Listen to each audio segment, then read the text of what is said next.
আৰু ইতিমধ্যে জনাইছো যে কিছু সময়ৰ পিছতে পঞ্চভূতা বিলীন হ'ব বৰপেটা সত্ৰৰ বুঢ়া সত্ৰীয়া বশিষ্ঠ দেৱ শৰ্মাৰ নচৰ দেশৰ বৰপেটা সত্ৰৰ খটখটি সত্ৰীয়া ৰীতি নীতিৰে ৰাজ্যিক মৰ্যাদাৰে সম্পন্ন হ'ব শেষকৃত্য 21 উপধ্বনিৰে বুঢ়া সত্ৰীয়ালৈ শ্ৰদ্ধাঞ্জলি নিবেদন কৰা হৈছে নচৰ দেহলৈ বৰপেটা সত্ৰৰ চাৰিওফালে ইতিমধ্যে প্ৰদক্ষিণ আৰম্ভ হোৱাৰ কথা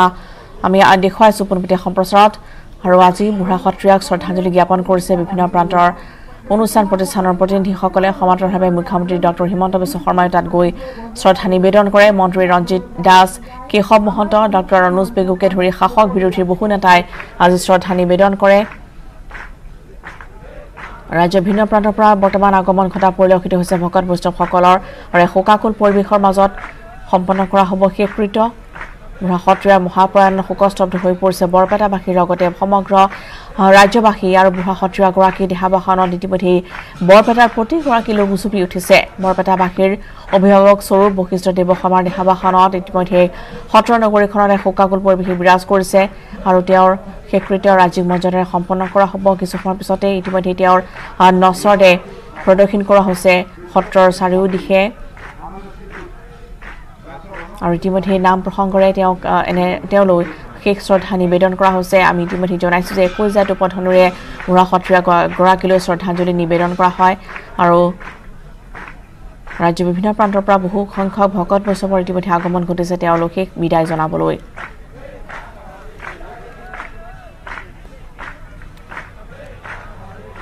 আৰু তেওঁৰ পাৰ্থিৱ শৰীৰ সমাজৰ পৰা নোহোৱা হ'লেও তেওঁৰ যি অৱদান সত্ৰীয়া সংস্কৃতিলৈ সেই অৱদান ধৰি ৰাখিব লাগিব প্ৰতিগৰাকী অসমীয়াই আৰু তাৰ বাবে সেই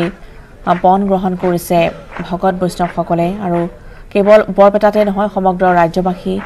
শোকত মিয়মৰাণ বুঢ়া সত্ৰীয়াগৰাকীৰ দেহাৱসানত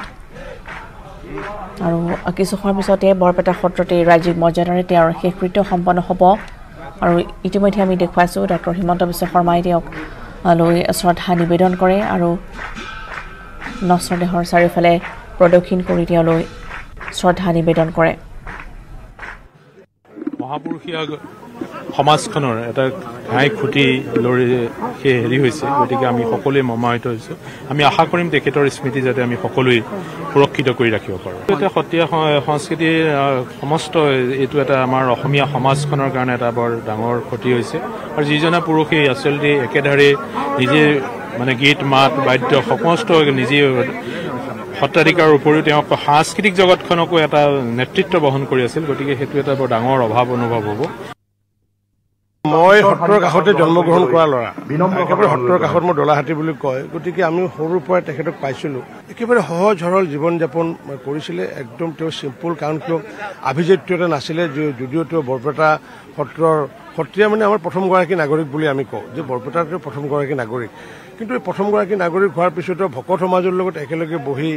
একেলগে কথা বতৰা কোৱা বা সত্ৰৰ কাঠিত বহি পেলাই একেলগে কথা বতৰা কোৱা বা বিভিন্ন সময়ত যেতিয়া ভুল হ'লে ভুল হোৱাৰ লগে লগে তেওঁ অভিভাৱকৰ দৰে শুধৰাই দিছিলে নাম প্ৰসংগত যেতিয়া কাৰোবাৰ ভুল হয় যে তোমাৰ এইখিনি ভুল হৈছে এইখিনি শুধৰাব লাগিব আৰু যাৰ কাৰণে নেকি আমাৰ সত্ৰীয়া পৰম্পৰা বৰপেটাত বিৰাজমান হৈ আছে মই সেইকাৰণে অসমৰ বিশেষকৈ বৰপেটা সত্ৰীয়া সমাজ অসমৰ সত্ৰীয়া সমাজকে অসমীয়া সমাজকে আহ্বান জনাইছোঁ যে গুৰুজনাৰ যি সৃষ্টি কৃষ্টি আৰু সেইখিনিক আমি ধাৰাবাহিকভাৱে ধৰি ৰাখিব লাগিব আৰু যাৰ কাৰণে গুৰুজনাক শংকৰদেৱক জগতগুৰু বুলিনো কিয় কোৱা হয় জগতগুৰু আধ্যাত্মিকতাৰ কাৰণে কোৱা নহয় এশৰণ নাম ধৰ্ম প্ৰচাৰ কৰাৰ কাৰণে কোৱা নহয় শ্ৰীমন্ত শংকৰদেৱে 101টা কলাৰ অধিকাৰী পৃথিৱীত আজিলৈ তেনেকুৱা ব্যক্তি জন্মগ্ৰহণ কৰা নাই আৰু জন্মগ্ৰহণ কৰিব নোৱাৰে ঈশ্বৰৰ প্ৰতি তেখেতে নিজকে বলিদান দিয়া তেনেকুৱা ধৰণৰ আদৰ্শ আমাৰ সকলোৰে থাকক তেখেত আমাৰ কাৰণে অনুপ্ৰেৰণা হৈ থাকক মই তেখেতক যথেষ্ট মানে ভক্তি কৰোঁ সেৱা কৰোঁ শ্ৰদ্ধা কৰোঁ আৰু তেখেতেও মোক বহুত আশীৰ্বাদ দিছে যে জীয়াই থকা অৱস্থাত লাষ্টত মই তেখেতৰ যিখিনি বিয়োগৰ দিনাখন মই আহিব নোৱাৰিলোঁ আজি তেখেতক লাষ্ট শ্ৰদ্ধা সকলে দিব ৰাজহুৱাভাৱে গতিকে মই সময় উলিয়াই পেলাই মই আহিছোঁ এইটো মোৰ ঈশ্বৰৰ মানে আশীৰ্বাদ বুলি ভাবোঁ তেখেতৰ আশীৰ্বাদ তেখেতে মোক বিচাৰিছে মই এইটো মানে বিশ্বাস কৰিছোঁ যি নহওক তেখেতক অন্তিম সময়ত আহি পেলাই মই পাইছোঁ তাৰ কাৰণে ভগৱানক ধন্যবাদ দিম আমি সকলো শ্ৰদ্ধাঞ্জলি জনাবলৈ আহিছোঁ জীৱিত সময়ত তেখেতৰ সমাজৰ প্ৰতি যিটো অৱদান সমাজৰ প্ৰতি যিটো এটা দীঘলীয়া এটা সমাজক আগুৱাই লৈ যোৱাৰ কাৰণে যিটো এটা জাৰ্নি সেইটো আমি সদায় সন্মান জনাওঁ মই 6-7 বছৰ আগত ইয়াত আহিছিলোঁ এটা ডাঙৰ প্ৰগ্ৰাম এটা পাতিছিলে আৰু তাত বহুত বুদ্ধিজীৱীসকলক মাতিছিলে আৰু মই স্পেচিয়েলি দুবাৰমান কথা পাতিছোঁ আৰু তাত তেখেতে কৈ আছিলে যে বৃহত্তৰ অসমীয়া সমাজখন কেনেকৈ একত্ৰিত হৈ আগবাঢ়ি যাব লাগিব সমাজৰ বিভিন্ন সমস্যাবিলাক কেনেকৈ দূৰ কৰা যাব তেনেকুৱা বিভিন্ন কথাবিলাক মাজে মাজে চৰ্চা কৰিছিলে আৰু তেনেকুৱাই আমিও মানে আশীৰ্বাদ ল'বলৈ বিভিন্ন কথা শুনিবলৈ আহিছিলোঁ আৰু আজি আমাৰ মাজত নাই সেইটো আমাৰ কাৰণে বহুত ডাঙৰ এটা ক্ষতি আমাৰ বাবে এক মহান আদৰ্শ আছিল আৰু আমাৰ দুগৰাকী মহাপুৰুষ শ্ৰী শ্ৰী শংকৰদেৱ মহাপুৰুষ শ্ৰী শ্ৰী মাধৱদেৱৰ যিখিনি বাণী যি দৰ্শন যি আদৰ্শ আৰু চেতনা সেয়া আমাৰ নতুন প্ৰজন্মৰ মাজত জাগ্ৰত কৰি ৰাখিবৰ কাৰণে সেই তেওঁলোক দুগৰাকী মহাপুৰুষে দেখাই দিয়া পথটোৰ প্ৰতি আকৃষ্ট কৰি নতুন প্ৰজন্মক এটা জ্ঞানৰ সন্ধান দিয়াৰ ক্ষেত্ৰত বশিষ্ঠ দেৱশৰ্মা বাপে যিখিনি অৰিহণা আমাৰ জাতিক যোগাই থৈ গ'ল মই ভাবোঁ তেখেতৰ মহাপ্ৰয়াণ জাতীয় জীৱনৰ এই ৰাজ্যখনত এজোপা বটবৃক্ষৰ বাগৰি পৰাৰ দৰে হৈছে আজি ডক্টৰ ভূপেন হাজৰিকা যেনেকৈ আমাৰ মাজত আজি আমি জীয়াই ৰাখিছোঁ আমাৰ বুঢ়া সত্ৰীয়া বাপৰ মই ব্যক্তিগতভাৱেও তেওঁক ওচৰৰ পৰা বহুত কথা শুনাৰ সুযোগ পাইছিলোঁ তেখেতৰ যিখিনি চেতনা আছিলে সেই চেতনাই জাতিক প্ৰাণৱন্ত কৰিব গতিকে জাতিক যদি প্ৰাণৱন্ত কৰিবলৈ হয় সেই চেতনাৰ দৰ্শনক আমি জাতিৰ মাজত চাক্ষুষ কৰি জাতিক এটা বটবৃক্ষৰ পৰা যেনেকৈ আমি সদায় ছাঁ পাইছিলোঁ সেই ছাঁ আমাৰ জাতিক লাগিব আৰু সেই ছাঁ পাবৰ কাৰণে আমি সকলোৱে মিলি আলোচনা কৰি এটা সিদ্ধান্তত আমি উপনীত হ'ব লাগিব তেখেতে যিখিনি দি গ'ল সেইখিনি আমাৰ মনত থাকিব লাগিব প্ৰাণত থাকিব লাগিব তেখেতৰ শৰীৰ বিলীন হ'ব কিন্তু তেখেতে যোৱা সময়ছোৱাত যি অৱদান দি গ'ল গোটেই ভাৰতবৰ্ষতে কেনেধৰণে মহাপুৰুষীয় সংস্কৃতি আমাৰ শংকৰী কলা কৃষ্টি যেনেধৰণে আগুৱাই নিছিল সেইখিনি উঠি অহা প্ৰজন্ময়ো যাতে পাহৰি নাযায় তাৰ বাবে নিশ্চিতভাৱে সংৰক্ষণৰ ব্যৱস্থা হ'ব লাগিব মই আশা কৰিম আমাৰ শ্ৰীমন্ত শংকৰদেৱ কলাক্ষেত্ৰতে এইখিনি প্ৰদৰ্শন বা ৰক্ষণাবেক্ষণৰ ব্যৱস্থা অসম চৰকাৰৰ যোগেদি কৰা হ'ব মহাপুৰুষ শংকৰদেৱৰ যি আদৰ্শ মহাপুৰুষ মাধৱদেৱৰ যি আদৰ্শ তাৰ একান্ত অনুসৰি আছিলে যেনেকৈ চানখায়াতৈ নৰোত্তম গোবিন্দ জয়দেৱীসকলক শৰণ দিছিলে বুঢ়া সত্ৰীয়া প্ৰভুৱেও বৰপেটাৰ সকলো জাতি জনগোষ্ঠী সকলো ভাষা সকলো ধৰ্মৰ মানুহৰ মাজত সোমাই পৰিছিলে আজি চহৰৰ ওচৰৰে বাঙালী হিন্দু এলেকাত শাখা সত্ৰ স্থাপন কৰিছিলে গতিকে আজি তেখেতৰ এই বিয়োগ বৰপেটা তথা অসমৰ সমাজ জীৱনৰ কাৰণে এক অপূৰণীয় ক্ষতি আৰু তেখেতৰ যি সৃষ্টিৰ আজি তাক আমি সকলোৱে মিলি সংৰক্ষণৰ ব্যৱস্থা কৰিব লাগিব বৰপেটা সত্ৰৰ বুঢ়া সত্ৰীয়া বশিষ্ঠদেৱ শৰ্মা প্ৰভু এই ব্যক্তিগৰাকী এনে এগৰাকী ব্যক্তি আছিল আমি বিভিন্ন সময়ত বৰপেটা সত্ৰলৈ যেতিয়া আহিছোঁ তেতিয়াও দেখিছোঁ বা বিভিন্ন ধৰণৰ সংবাদ মাধ্যমৰ জৰিয়তে দেখিছোঁ সামাজিক মাধ্যমৰ জৰিয়তে দেখিছোঁ কেনেধৰণে মহাপুৰুষ শ্ৰীমন্ত শংকৰদেৱৰ বিৰচিত বৰগীত নামঘোষা কীৰ্তন বা বৰতাল কেনেধৰণে বজাব লাগে কীৰ্তন কেনেধৰণে পাঠ কৰিব লাগে বৰগীত কেনেধৰণে গাব লাগে এই সমস্ত সৃষ্টিৰাজিৰ লোকসংস্কৃতিৰ তেওঁ অগাধ ভাণ্ডাৰ আছিল তেনেধৰণৰ এজন গুৰু গাম্ভীৰ্য মহান ব্যক্তিৰ মৃত্যুত নিশ্চিতভাৱে জাতিটোৰ এক অপূৰণীয় ক্ষতি হৈছে আজিৰ মুহূৰ্তত অসমৰ ৰাইজ শোকস্তব্ধ শংকৰদেৱ বঁটা বিজয়ী অসমৰ সত্ৰীয়া সংস্কৃতিৰ এগৰাকী সাধক আমাৰ বৰপেটা সত্ৰৰ বুঢ়া সত্ৰাধিকাৰ বশিষ্ঠ দেৱ শৰ্মা ডাঙৰীয়াৰ মহাপ্ৰয়াণত অসমৰ ৰাইজ আজি শোকস্তব্ধ হৈ আছে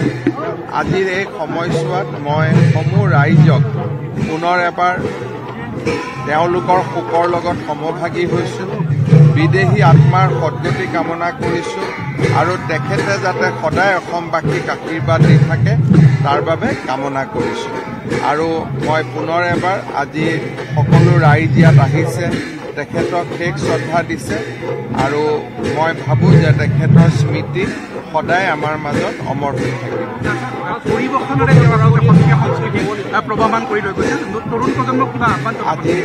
আজিৰ মুহূৰ্তত মোৰ এটাই অনুৰোধ থাকিব যে তেখেতৰ যি আদৰ্শ আছিল এটা সহজ সৰল জীৱন আছিল সত্ৰীয়া সংস্কৃতিক জীয়াই ৰাখিবলৈ তেখেতে সৰ্বস্ব উজাৰি দিছিল তাক নতুন প্ৰজন্মই শিকিব লাগে আৰু তেওঁৰ আদৰ্শৰে উদ্বুদ্ধ হৈ অনাগত দিনত আমাৰ সংস্কৃতিটোক বজাই ৰাখিব লাগে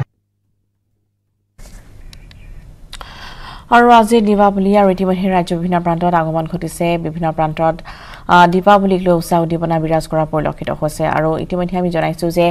বিপণীসমূহত বৰ্তমান আতচবাজিৰ ভিৰ হোৱা পৰিলক্ষিত হৈছে বিভিন্ন প্ৰান্তৰ দীপাৱলীৰ খবৰ আমি আপোনালোকক জনাই যাম সমান্তৰালভাৱে দেখিবলৈ পোৱা গৈছে যে দীপাৱলীক লৈ বিভিন্ন প্ৰান্তত আয়োজন কৰা হৈছে কালী পূজাৰ দীপাৱলী উপলক্ষে ৰাজ্যজুৰি ব্যাপক উৎসাহ উদ্দীপনা ৰং বিৰঙী আলোকসজ্জাৰে উজ্বলি উঠিছে অনুষ্ঠান প্ৰতিষ্ঠান আনহাতে দীপাৱলীৰ সামগ্ৰীৰে ভৰি পৰিছে ৰাজ্যৰ বজাৰ মাটিৰ চাকি ৰং বিৰঙী লাইট ফটকাকে ধৰি বিভিন্ন সামগ্ৰী বৰ্তমান বজাৰত উপলব্ধ হৈছে দীপাৱলীৰ বজাৰত গ্ৰাহকৰ অভাৱনীয় ভিৰ পৰিলক্ষিত হৈছে ইফালে অধিক পাবলৈ আতচবাজি ফুটোৱা নিষেধাজ্ঞা জাৰি কৰিছে প্ৰদূষণ নিয়ন্ত্ৰণ বোৰ্ডে ৰাজ্যৰ অন্যান্য প্ৰান্তৰ লগতে গুৱাহাটী মহানগৰীতো দীপাৱলীৰ ব্যাপক উৎসাহ পৰে পৰা গুৱাহাটীৰ বজাৰত উপলব্ধ হৈছে কলগছৰ লগতে দীপাৱলীৰ সামগ্ৰী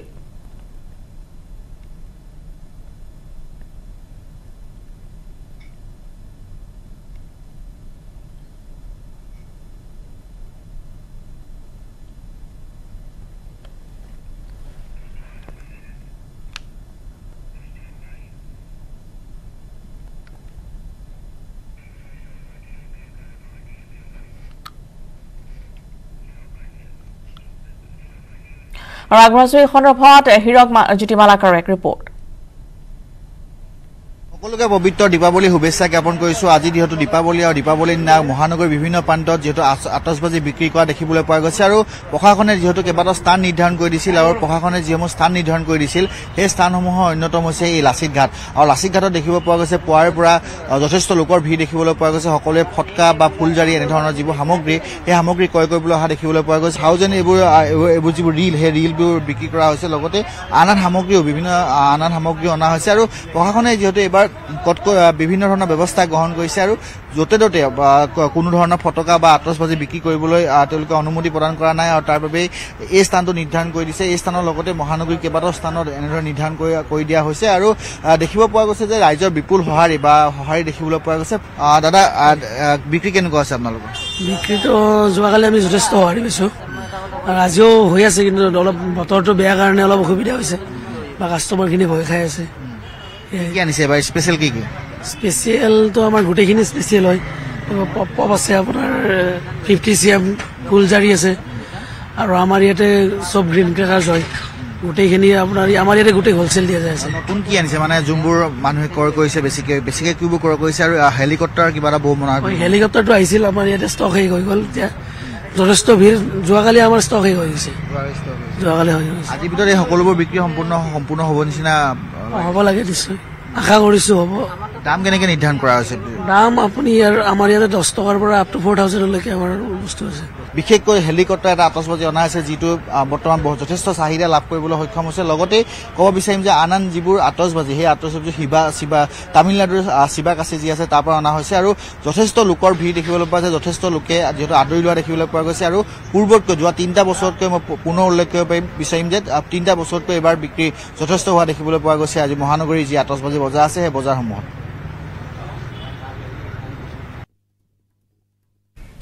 ৰাম জন্মভূমি অযোধ্যা দীপাৱলী পালন দেওবাৰে সন্ধিয়া অযোধ্যা চাকি জ্বলা দীপোৎসৱৰ শুভাৰম্ভ কৰে প্ৰধানমন্ত্ৰী নৰেন্দ্ৰ মোদীয়ে 2017 চনৰ পৰা উত্তৰ প্ৰদেশৰ যোগী আদিত্যনাথ চৰকাৰে মহা আড়ম্বৰভাৱে দীপোৎসৱৰ কাৰ্যসূচী উদযাপন কৰি আহিছে এইবাৰ কাৰ্যসূচীত প্ৰধানমন্ত্ৰী মোদীৰ উপস্থিত থাকি প্ৰতীকী ৰামচন্দ্ৰৰ ৰাজ অভিষেক কৰে আনহাতে অযোধ্যা ৰামলালাত প্ৰধানমন্ত্ৰীগৰাকীয়ে চাকি জ্বলোৱাৰ লগতে আৰতিৰ কাৰ্যসূচীটো লয় অংশ ইফালে দীপোৎসৱ উপলক্ষে ৰামলালা দেওবাৰে সন্ধিয়া 15 লাখ মাটিৰ চাকি জ্বলোৱা হয়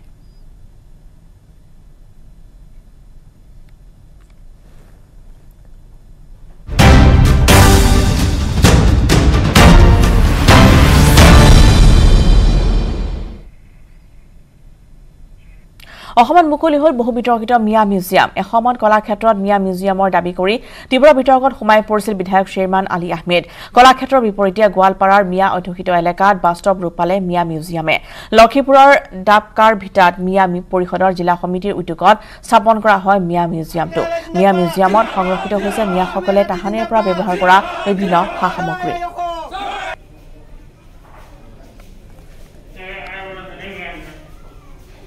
Women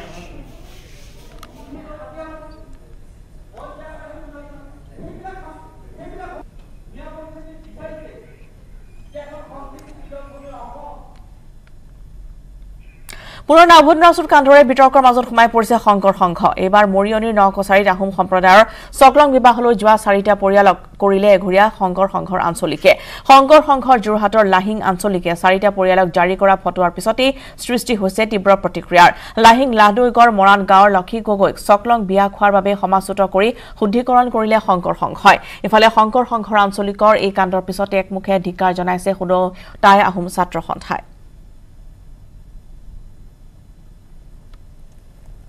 বিয়া খোৱাৰ কাৰণে আমি বাট হ'বলগীয়া হ'ল কিমান দিনৰ কাৰণে 20 দিনৰ কাৰণে কোনে কৈছিলে এইটো আঞ্চলিকৰ পৰা বুলি কৈছে মই সিমানটো সঠিকটো মই নাজানো আমাৰ শ্ৰীমন্ত শংকৰ সংবিধানৰ মতে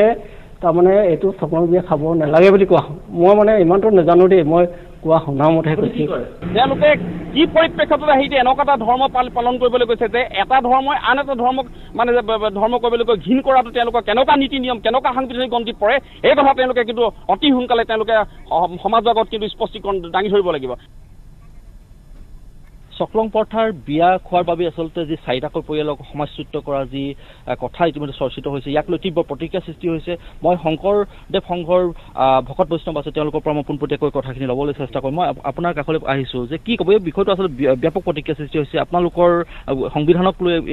গোটেই কাৰ্যটো হৈছে কিন্তু ৰাইজে কিন্তু এইটো ক্ষেত্ৰত দুখ প্ৰকাশ কৰিছে আহোম সম্প্ৰদায়ৰ লোকখিনিৰ মনত আঘাত দিছে এই কথাটোৱে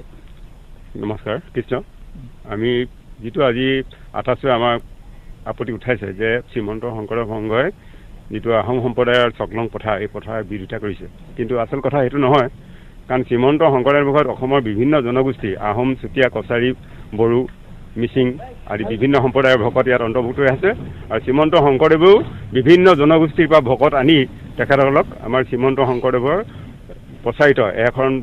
ধৰ্মত হৰিনাম ধৰ্মত তেওঁ শিষ্য সৃষ্টি কৰি থৈ গৈছে নহয় জানো গতিকে 70 বছৰৰ পিছত এইটো আহোম সম্প্ৰদায়ৰ 28 যিসকল কৰ্ণধাৰ তেখেতসকলে আপত্তি কৰিছে কিন্তু ইয়াৰ আগতেও তেখেতসকলে নিশ্চয় এইটো লক্ষ্য কৰিছে যে আহোম সম্প্ৰদায়ৰ যিসকল ব্যক্তি তাত কিছু শংকৰদেৱ সংঘৰ সংগী হৈও তেওঁলোকে তাত এই চকলং প্ৰথা বিয়া পাতিছে কিন্তু তেওঁলোকৰ বিয়া পতা আমাৰ এটা পদ্ধতি আছে আমাৰ এখন বিবাহ পদ্ধতি আছে এই বিবাহ পদ্ধতি অনুসৰি আমি বিবাহবিলাক স্বীকৃতি দিয়া হয় গতিকে আমাৰ এই যি চকলং প্ৰথাৰ বিবাহ যেহেতু আমি এখন হৰিনাম ধৰ্ম এক দেও এক বিনে নাইকেও এই আমি পন্থাই চলি আহিছোঁ গতিকে আমাৰ কি হয় এইটো পৰিপন্থী হয় ব্যৱস্থাটো চকলং বিবাহত আপোনালোকে যাব নোৱাৰে বা সেইটো খাব নোৱাৰে বা সেইটো আপোনালোকৰ কোনো ধৰণৰ উপস্থিতি হ'ব নোৱাৰে তাত হয় আমি তাৰমানে যিটো এখন হৰিনাম ধৰ্মত আমি শৰণ লৈছোঁ শ্ৰীমন্ত শংকৰদেৱৰ যিটো প্ৰচাৰিত ধৰ্ম তাত শৰণ লৈছোঁ গতিকে আমি শৰণীয়া সংগী হিচাপে আমাৰ কিছুমান বাধ্যবাধকতা আছে নীতি নিয়ম আছে গতিকে সেইখিনি আমাৰ সাংবিধানিক আমি যদি সংবিধান উলংঘা কৰিব নোৱাৰে নিশ্চয়কৈ সংবিধান উলংঘা মই আপোনাৰ কাষলৈ আহিছোঁ যে কোনটো পৰিয়ালক এই যি আচলতে এঘৰীয়া কৰা হৈছিলে প্ৰথম যি বিবাহ কৰিছিলে ক'ৰ হয় পৰিয়ালটো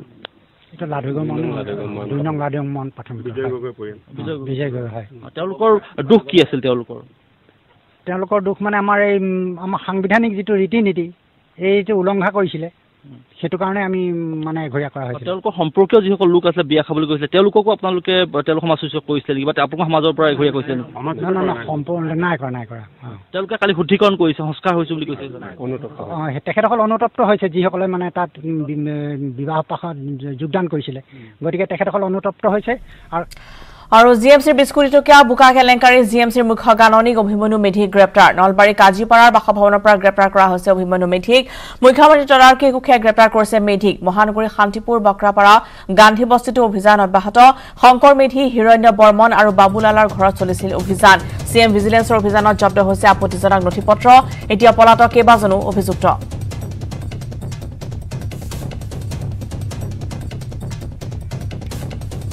বোকা কেলেংকাৰী সংক্ৰান্তত অব্যাহত আছে অভিযান জিএমচিৰ মুখ্য গাননিক অভিমন্যু মেধিক গ্ৰেপ্তাৰ নলবাৰীৰ কাজিপাৰাৰ বাসভৱনৰ পৰা গ্ৰেপ্তাৰ কৰা হৈছে অভিমন্যু মেধিক আৰু মুখ্যমন্ত্ৰী তদাৰকী কক্ষে ইতিমধ্যে মেধিক গ্ৰেপ্তাৰ কৰিছে মহানগৰী শান্তিপুৰ বক্ৰাপাৰা গান্ধী বস্তিটো অভিযান শংকৰ মেধি হিৰণ্য বৰ্মন আৰু বাবুলালাৰ ঘৰত অভিযান চলাইছে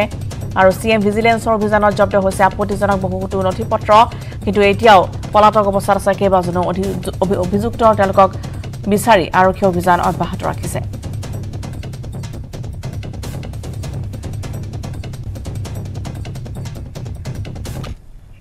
আৰু ইয়াৰ লগতে নিউজ কেনৰ পৰা বিদায় লৈছো নমস্কাৰ